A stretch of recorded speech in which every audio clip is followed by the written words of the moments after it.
Hello everyone, welcome to Bhushan science which is more than just class. So students, आज का video काफ़ी important for Shri Govind Guru university के लिए, क्योंकि आज हम इंपॉर्टेंट क्वेश्चन डिस्कस करने वाले हैं for BSc nursing third semesters of subject adult head nursing 1 के। सो स्टूडेंट्स, आज हम एडल्ट हेड नर्सिंग 1 के इंपॉर्टेंट क्वेश्चन को डिस्कस करेंगे unit wise. So let's start with unit number 1 which is introduction. Unit number 1 से कुछ ऐसे इंपॉर्टेंट क्वेश्चंस आ सकते हैं आपके एग्जाम में, जैसे कि first question is explain the wound healing which is most frequently asked questions. Wound healing होता क्या है? ठीक है, ये बहुत बार बार रिपीटेडली देखा गया क्वेश्चंस को। वुंड हीलिंग क्या है? It is a process by which the skin और the body tissue repairs itself after the injury, है ना। उसका डेफिनेशंस बताना है आपको, इसके टाइप्स बताना है, different phases of wound healing आपको यहाँ पे बताना है ना। या फिर आप यहाँ पे रोल ऑफ नर्स ही बता सकते हो, what is the role of nurse in wound healing. तो आप डिफरेंट चीज आप यहाँ पे बता सकते हो। Okay, next is explain about the pre operative nursing और केयर ऑफ सर्जरिकल पेशेंट्स। यहाँ पे आपको बताना है what is the pre operative nursing care of और सर्जरिकल पेशेंट टाइप। तो आपको यहाँ पे पहले डिफाइन करना है what is pre operative nursing, ठीक है। फिर आप उसके डिफरेंट फेजेस को बताओ कि what is pre operative care, just like pre operative phases क्या होते हैं, इंट्रा ऑपरेटिव फेजेस क्या होते हैं, पोस्ट ऑपरेटिव फेजेस क्या होते हैं, एंड एट द लास्ट आप यहाँ पे उसके नर्सिंग रोल को भी एक्सप्लेन कर सकते हो। Next is define inflammations, explain the types, etiology, phases, cardinal signs and management of inflammations, which is also the most frequently asked questions. ठीक है, यहाँ पे आपको इन्फ्लामेशंस का डिटेल बताना है, इन्फ्लामेशंस होता क्या, उसके टाइप्स, उसके एटियोलॉजीज, उसके फेजेस, कार्डिनल साइंस, मैनेजमेंट वगैरह डिटेल आपको यहाँ पे उसके एक्सप्लेन करने होंगे। ऑलरेडी यहाँ पे जितना पूछा गया उतना आप लिख सकते हो, एक्स्ट्रा चीज़ ऐड ऑन करने की जरूरत नहीं है यहाँ पे। नेक्स्ट अब देखेंगे question number 4 which is explain the role and responsibilities of nurse in ICU, IPD and OPD. ठीक है, यहाँ पे आपको डिफरेंट डिपार्टमेंट के आपको roles and responsibilities of nurses बतानी है। तो आप अलग अलग हेडिंग तीनों के लिए बताओ, जैसे कि role and responsibilities of nurse in ICU. ICU means intensive care unit, यहाँ पे क्या रोल होंगे, सेम ऐसे आप वहाँ पे बताओ आईपीडी में क्या रोल होंगे। IPD means in patient department, OPD means out patient department. तो तीनों डिपार्टमेंट में नर्सेस के क्या रोल्स एंड रेस्पॉन्सिबिलिटीज होंगे वो आपको यहाँ पे बताना है। नेक्स्ट आते हैं हम यूनिट नंबर 2 पे which is intra operative care. यहाँ पे क्वेश्चंस आ सकते हैं like explain the classification of OT. OT means operation theatre. Operation theatre के क्या क्लासिफिकेशन हो सकते हैं, यहाँ पे आप डिफरेंट बेसिस में आप यहाँ पे बता सकते हो, just like based on uses, based on sterility, based on artificial air flow system और बेस्ड ऑन लोकेशन। तो डिफरेंट बेसिस में आप ऑपरेशन थिएटर का आप उसको क्लासीफाई कर सकते हो, ठीक है। Next question is duties and responsibilities of the nurse in OT. OT में क्या ड्यूटी है नर्स का वो आपको बताना है। तो अब यहाँ पे आप 3 फेजेस में इसको बता सकते हो, जस्ट लाइक बिफोर सर्जरी क्या था जिसको कि हम प्री ऑपरेटिव बोलते हैं, ड्यूरिंग द सर्जरी क्या रोल्स होना चाहिए जैसे कि इंटर ऑपरेटिव बोलते हैं, और after the surgery which is post operative. वहाँ पे तीनों जगह आपको बताना है नर्स के रोल्स एंड रेस्पॉन्सिबिलिटीज या ड्यूटीज क्या होते हैं। Okay, next question is define sutures, explain the medical sutures materials. Sutures क्या होते हैं, क्या होते हैं सूचर्स? सूचर्स आदि strand of material use to ligate blood vessels, है ना, और approximate tissues after the surgery और इंजरी। तो ये आप उसके प्रॉपर एक सूचर्स का डेफिनेशंस बता दो, उसके डिफरेंट टाइप्स को बता दो, उनके डिफरेंट बेसिस पे, ठीक है। इस तरीके से आप उसको क्लासीफाई कर सकते हो। Next is anaesthesia type, method and effect, stages. Anaesthesia है क्या? Anaesthesia is the medical method use to block the pain sensations during the surgery और सम प्रोसीजर्स, है ना। तो क्या होता है उसके डिफरेंट टाइप भी इंपॉर्टेंट है इसके, general anaesthesia, religious, local anaesthesia, regional anaesthesia, ठीक है। डिफरेंट एनेस्थेसिया को आपको यहाँ पे क्लासीफाई करना है, मैथड्स बताने किस मैथड से दिया जाता है, स्टेजेस बताने, इफेक्ट्स बताने, ठीक है। Next question is write short notes on sterilisation and disinfection. Sterilisation and disinfection के आपको शॉर्ट नोट्स बताने हैं, तो अलग अलग दोनों को बता दो। पहले बता दो स्टेरिलाइजेशन क्या होता है, उसके मेथड बता दो। नेक्स्ट आप बता दो डिसइंफेक्टेंट्स क्या होता है, उसके मेथड्स बता दो, और दोनों के यूजेस बता दो, क्या क्या यूजेस हैं, ठीक है। Next is write short notes on prevention of accidents and hazards in OT. OT में ऐसे क्या एक्सीडेंट्स और हेजार्ड्स हो सकते हैं, उसका प्रिवेंशन क्या होगा वो आपको बताना है। तो पहले आप बता दो what are the common OT hazards, जैसे कि फायर लग जाना, इलेक्ट्रिक शॉक, है ना, इंस्ट्रूमेंट इंजरी होने के चांसेस हैं, या फिर इन्फेक्शन या फिर निडल पिक इंजरी होने के चांसेस हैं। अब इसका प्रिवेंशन मेजर्स आपको पॉइंट बाय पॉइंट आपको एक्सप्लेन करना है, और अगर हो सके तो आप यहाँ पे रोल ऑफ नर्स को भी एक्सप्लेन कर सकते हो। ओके, नेक्स्ट आते हैं यूनिट नंबर 3 पे। Unit number 3 is nursing care of patient with common sign and symptoms and management, ठीक है। इससे क्वेश्चन आ सकता है लाइक अब देखो जो एडल्ट है नर्सिंग जो स्टूडेंट जो सब्जेक्ट है, यहाँ पे कभी कभी केस बेस्ड या फिर सिनेरियो बेस्ड क्वेश्चंस भी आ सकते हैं। जैसे कि यहाँ पे देखो a patient present with chest pain, hypotension, dyspnea and sign of pulmonary congestion following an acute medial infections. ठीक है, यहाँ पर थोड़ा सा एक केस बता दें कि एक पेशेंट है, उसको थोड़ा सा चेस्ट पेन था, हाइपोटेंशन था, डिस्पेनिया था and sign of pulmonary congestion था. ठीक है, which following an acute infection. ठीक है, अब यहाँ पे क्वेश्चन ही पूछा है. अब यहाँ पे आपको बताना है डिफाइन कार्डियोजेनिक शॉक क्या होता है, briefly describe it's cause and clinical features. तो यहाँ पे बेसिकली आपको बताना यही है कि कार्डियोजेनिक शॉक्स क्या होते हैं, उसके कॉजेज क्या हैं, उसके क्लिनिकल फीचर्स क्या है, वो सब आपको यहाँ पे डिटेल में एक्सप्लेन करना होगा. ओके, नेक्स्ट क्वेश्चन देखते हैं, which is define the shock, briefly describe the shock. Shock क्या होता है, उसके टाइप्स क्या है. ठीक है, जनरल साइन सिम्टम्स क्या होते हैं शॉक के, वो सब आपको यहाँ पे एक्सप्लेन करना है.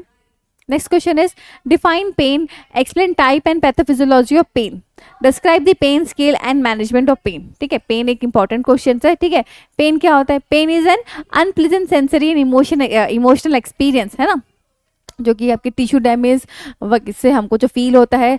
डिफरेंट टाइप ऑफ पेन आपको एक्सप्लेन करना है. पैथोफिजियोलॉजी पेन का क्या है, डिफरेंट स्केल्स ऑफ पेन, जैसे कि आप जानते हो विजुअल एनालॉग स्केल हो गया, न्यूमेरिकल रेटिंग स्केल हो गया, है ना, रॉन्ग बेकर स्केल हो गया, फेस स्केल. तो ये सब स्केल को आपको अच्छे से एक्सप्लेन करना है. पेन मैनेजमेंट कैसे किया जाना चाहिए वो भी आपको यहाँ पर डिस्क्राइब करना है. ओके, नेक्स्ट इज देखो फिर से कैसे क्वेश्चन आया, case based like a patient with dehydration, fatigue and confusion, lab result shows electrolyte level. ठीक है, अब define fluid and electrolyte imbalance, explain the fluid imbalance, explain the electrolyte imbalance.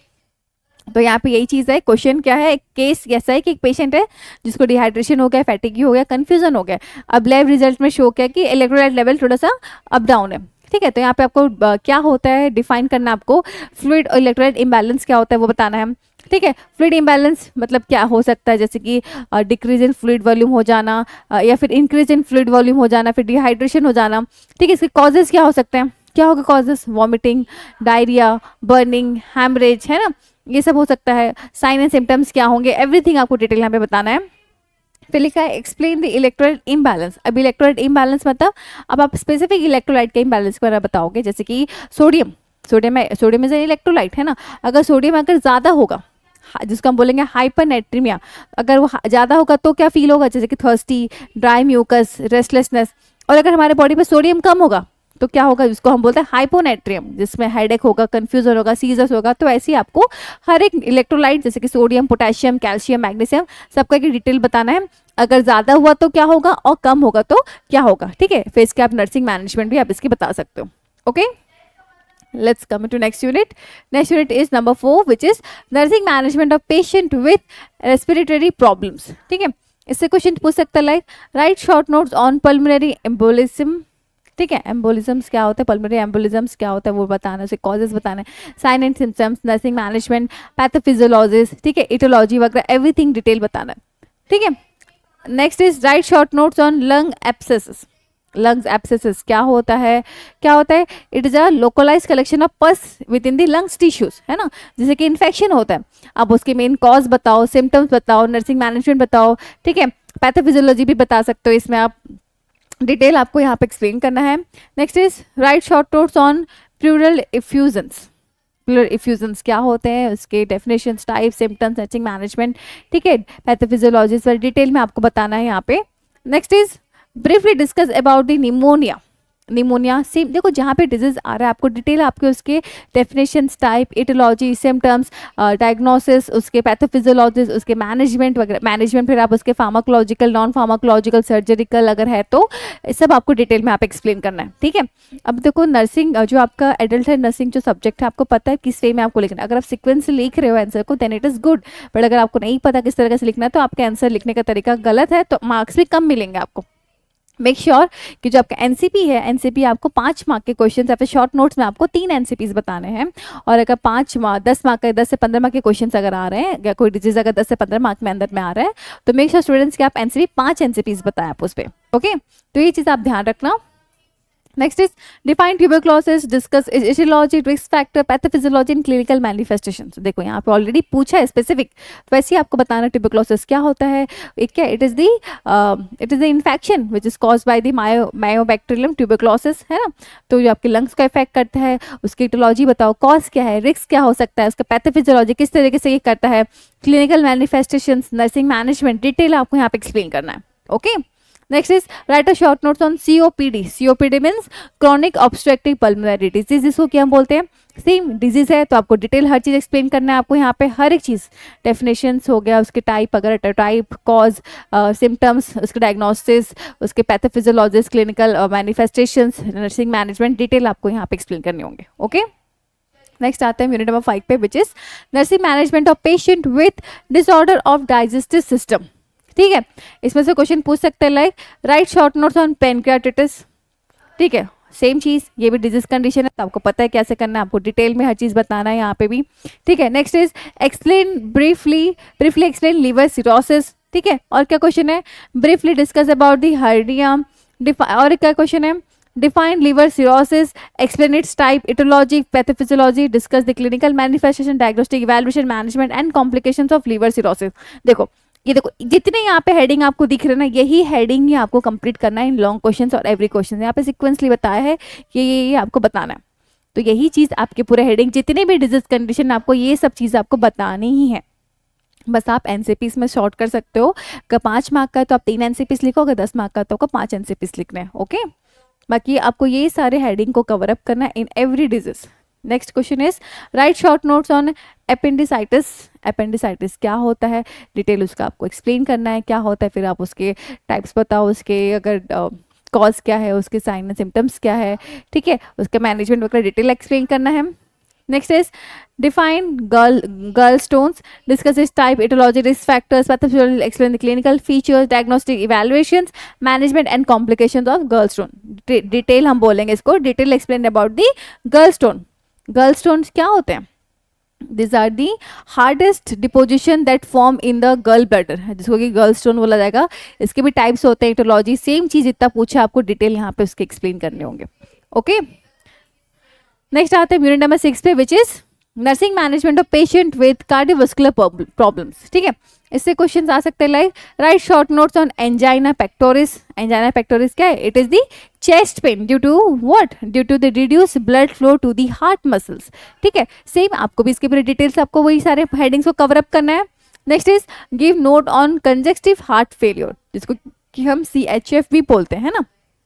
Congestive heart failure क्या है, it is a condition where heart is unable to pump the blood effectively, है ना। हमारे body need के हिसाब से हमारी heart जब अच्छे से पंप नहीं कर पाती ब्लड, तो हम तब क्या होता है, कंजेस्टिव हार्ट फेलियर होता है। सेम इसका कॉज बता दो, क्या कॉज होगा, इसका हाइपरटेंशन हो सकता है, मायोकार्डियल इन्फेक्शन हो सकता है, या फिर वेल्व डिसऑर्डर हो सकता है। ठीक है, सब आप बताओ, उसके टाइप बताओ, सेम डिटेल जितने हेडिंग मैंने डिस्कशन किए वो सारे हेडिंग्स इसमें आपको कवर अप करने हैं। नेक्स्ट इज डिस्क्राइब और explain atherosclerosis. Atherosclerosis is a condition where the fatty deposit build up in the inner layer of या फिर inner wall of arteries, है ना, जिससे क्या होगा, arteries जो narrowing हो जाएंगे और blood flow जाएगा, वो restrictions हो जाएंगे, जिसको क्या हम atherosclerosis बोलते हैं। ठीक है, सेम चीज़ आपको डिटेल आपको atherosclerosis का यहाँ पे एक्सप्लेन करना होगा। ठीक है, next is write short notes of aneurysms. Aneurysms means it is a localized dilution or bullying of a blood vessels due to what, due to the weakness of vessels wall। Same चीज यहाँ पे भी आपको detail बताना है उसके। देखो, next is a case based question. कैसे, a patient present with severe chest pain, reading in left arm, sweating and nausea, ECG confirm myocardial infarctions, define MI which means myocardial infarctions, explain type, etiology, risk factors of MI, describe the pathophysiology, clinical manifestation and diagnostic evaluations of MI and explain the management। ऐसे questions आपके long questions में ही देखे जाएंगे, जहाँ पे आपको पूरा यहाँ पे से पूछा जाएगा, पूरा डिटेल में आपको वहाँ पे उसको एक्सप्लेन करना है। ठीक है, डिटेल एक्सप्लेनेशन आपको यहाँ पे देनी पड़ेगी इसकी। ओके, चलो नेक्स्ट क्वेश्चन पे आते हैं।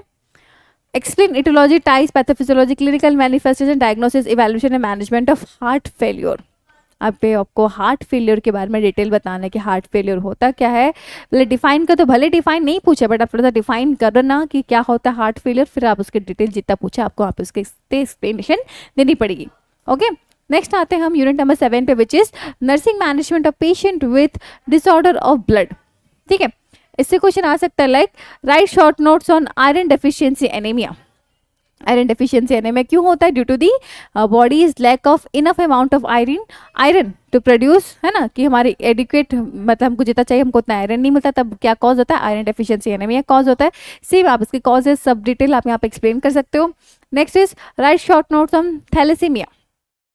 थैलेसीमिया क्या होता है, उसका डेफिनेशन, टाइप, इटोलॉजी, सब कुछ डिटेल आपको यहाँ सेम एक्सप्लेन करना है। Next is briefly discuss about the polycythaemia और पॉलीसाइथेमिया वेरा। सेम आपको भी इसका पूरा डिटेल डिस्क्राइब करना होगा। Next is define anaemia, discuss its classification, etiology, pathophysiology and clinical manifestations, explain diagnostic evaluations, management, diagnostic evaluations of anemia। Same detail भी यहाँ पे पूछा है, डिटेल आपको पूरा एक्सप्लेन करना है अबाउट दी एनीमिया। एनीमिया होता क्या है, ठीक है, क्लियर। अब कुछ नहीं है, वही हेडिंग रिपीटेडली है, तो आप क्वेश्चन यहाँ पे देखो क्या क्या इंपॉर्टेंट है आप लोगों के लिए। Okay, next unit number 8 is nursing management of patient with disorder of endocrine system. अब यहाँ पे ये पूरा यूनिट ही इंपॉर्टेंट है आप लोगों के लिए। यहाँ पे क्वेश्चन पूछ सकते हैं like define diabetic mellitus, discuss it's type, aetiology, risk factors, same चीज, फैक्टर्स, पैथोफिजियोलॉजी, क्लिनिकल फीचर्स, है ना, explain the diagnostic evaluations, complications and management of diabetic mellitus. ठीक है, डायबिटिक मेलिटस का डिटेल आपको बताना है क्या, क्यों हो रहा है, कैसे हो रहा है, किस तरीके से काम कर रहा है, ठीक है, किस तरीके से पैथोफिजियोलॉजी काम करती है, क्लिनिकल फीचर्स, कॉम्प्लिकेशंस क्या है, मैनेजमेंट क्या है, उसके एनसीपीस आप बता दो 4-5। ठीक है, तो डिटेल आपको इस तरीके से एक्सप्लेन करना है इसका भी। नेक्स्ट आते हैं हम यूनिट नंबर 9 पे, which is nursing management of patient with disorder of integumentary systems. ठीक है, इससे क्वेश्चन पूछ सकता है like define alopecia, discuss the aetiology, risk factors, pathophysiology of alopecia. देखो वही हेडिंग्स है बच्चों, है ना, कुछ अलग नहीं है, वही चीज। अब देखो second question is diagnosis, evaluation, manifestations and management complications of alopecia. वही आपको एलोपेसिया का पूरा डिटेल यहाँ पे एक्सप्लेन करना है। ठीक है, भले वो कुछ आधा ही पूछ सकता है, भले वो पूरा पूछ सकता है, या फिर अगर डिटेल एक्सप्लेन लिखा है तो आपको पूरा हर एक हेडिंग को आपको कवर अप करना है। ओके, नेक्स्ट फिर से केस बेस्ड क्वेश्चन देखो। A patient present with rash, scaly and silver coloured patchy on the scalp and elbow, finding suggest cirrhosis, define cirrhosis, discuss type, etiology, pathophysiology of cirrhosis, explain the diagnosis, evaluation, clinical manifestation and management of cirrhosis। यहाँ पे आपको cirrhosis के detail explanation देने, cirrhosis है क्या, कैसे हो रहा है, क्यों हो रहा है, cirrhosis क्या है, it is the chronic auto immuno skin disorders, है ना, जो कि हमारे स्किन सेल्स को एकदम से क्या कर देता है, खराब कर देता है, थिक स्केली इन्फ्लैम पैची स्किन्स होने लगते हैं। इसके टाइप्स, एटोलॉजी, डिटेल जो भी पूछा आपको यहाँ पे डिटेल एक्सप्लेन करना है। ओके, चलो नेक्स्ट आता है यूनिट नंबर 10 पे, which is nursing management of patient with musculoskeletal problems. ठीक है, इससे क्वेश्चन आ सकता है like write short notes on Paget's disease. Paget disease क्या है? It is a chronic bone disorders, है ना, जिसे which cause abnormal bone remodelling. ठीक है, जैसे कि एनलार्ज्ड बोन हो जाएंगे या फिर वीकेंड बोन हो जाएंगे। सिम आप इसके भी कॉज क्या है, इफेक्ट क्या होगा, क्लिनिकल मैनिफेस्टेशंस क्या है, मैनेजमेंट क्या, डिटेल आपको एक्सप्लेन करने हैं। Next is write short notes on amputations. Amputations क्या होता है? It means the surgical removal of all a part of a limb. ठीक है, उसके बेसिस आपको डिस्कस करना है क्या है, इंडिकेशंस क्या है, क्यों किया जाता है, टाइप क्या है, नर्सिंग क्या होगा, केयर क्या होगा, वो आप डिस्कस कर सकते हो। Next is briefly discuss about the pot spine. Pot spine होता क्या है? ठीक है, it is a tubercular infection of the spine, है ना, उसके सेम डिटेल आपको यहाँ पे एक्सप्लेन करने होंगे। Next is briefly discuss about the arthritis. Arthritis क्या है? It is the inflammation of the joint causing pain and stiffness, है ना। सिम इसके टाइप, क्लिनिकल फीचर्स, मैनेजमेंट, सब कुछ आपको डिटेल एक्सप्लेन करने हैं। Next is write short notes on osteoporosis and osteomalacia. आपको पूरा डिटेल यहाँ पे एक्सप्लेन करना है, definition, risk factor, sign symptoms, management, pathophysiologies, detail आपको यहाँ पे एक्सप्लेन करना है। ठीक है, next is write short notes on knee and hip replacement surgery. Knee and hip replacement surgery में आपको बताना है कि होता क्या है, क्यों किया जाता है, इसका इंडिकेशंस क्या है, पोस्ट ऑपरेटिव केयर क्या होना चाहिए, डिटेल आप यहाँ पे एक्सप्लेन कर सकते हो। नेक्स्ट आते हैं हम यूनिट नंबर 11 पे, which is nursing management of patient with communicable disease. इससे क्वेश्चन आ सकता है like write short notes on tuberculosis. Same आपको वही हेडिंग्स कवर अप करने students. Next is briefly discuss about this diphtherias, rexis. Write short notes on chicken pox. Next question, briefly discuss about the hepatitis. Next, write short notes on tetanus. Next देखो, next question is a case based question. यहाँ पे क्या पूछा है, a patient present with fever, dry cough, loss of taste and smell and breathlessness. The RT-PCR test confirm COVID-19. Define COVID-19, discuss etiology, pathophysiology, clinical manifestation, diagnosis, evaluation and management. ठीक है, तो जब ऐसे क्वेश्चन आ रहे तो हमको क्या क्या हेडिंग्स लिखना है हमको पता चल गया. हमको स्टार्टिंग से हमको एक सीक्वेंस मेंटेन करना है, उसके डेफिनेशंस, अगर टाइप है तो टाइप, उसके सिम्टम्स, डायग्नोसिस, ट्रीटमेंट वगैरह, मतलब डिटेलली हमको क्या करना है, एक चीज़ों को एक्सप्लेन करना है. ओके कैसे, मतलब स्टेप बाय स्टेप जाएंगे तो अच्छा है कि पहले है क्या, क्यों हो रहा है, क्या कॉज है, उसके पैथोफिजियोलॉजी क्या है, किस तरीके से काम कर रही है, क्लिनिकल मैनिफेस्टेशंस क्या है, डायग्नोस्टिक इवैल्यूएशंस क्या है, मैनेजमेंट क्या है, एनसीपीज क्या है, कॉम्प्लिकेशंस क्या है, डिटेल अगर आप एक्सप्लेन करोगे तो अच्छा रहेगा. ओके स्टूडेंट्स, तो ये थे कुछ important questions unit wise of your adult health nursings. तो ऐसे ही और इंपॉर्टेंट क्वेश्चंस अगर आप लोगों को चाहिए तो उसके लिए भूषण साइंस लेकर आया है आप सभी बच्चों के लिए ऐसे 360 सुप्रीम एग्जामिनेशन नोट्स.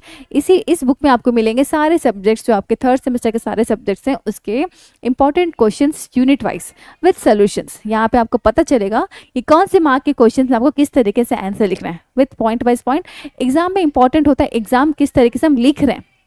राइटिंग अगर आपका सही है, सीक्वेंस आपका सही है, मैनेजमेंट, टाइम मैनेजमेंट भी इंपॉर्टेंट है, तो वो सब चीज़ जो है वो आपको इस बुक से पढ़ के आपको बहुत आसानी हो जाएगी. कैसे आपको लिखना है, किस तरीके से आपको टाइम मैनेज करना है, एवरीथिंग आप इस बुक से समझ सकते हो. ठीक है, जो आपके एग्जाम के लिए बहुत हेल्पफुल रहेगा. अगर आपको इस बुक को परचेज करना चाहते हो सो आप हमारे स्टूडेंट हेल्पलाइन नंबर पे कांटेक्ट करके इस बुक को परचेज कर सकते हैं. Okay, so students, all the best for examinations and I hope आप अपने एग्जामिनेशन की तैयारी बहुत अच्छे से करेंगे. Thank you.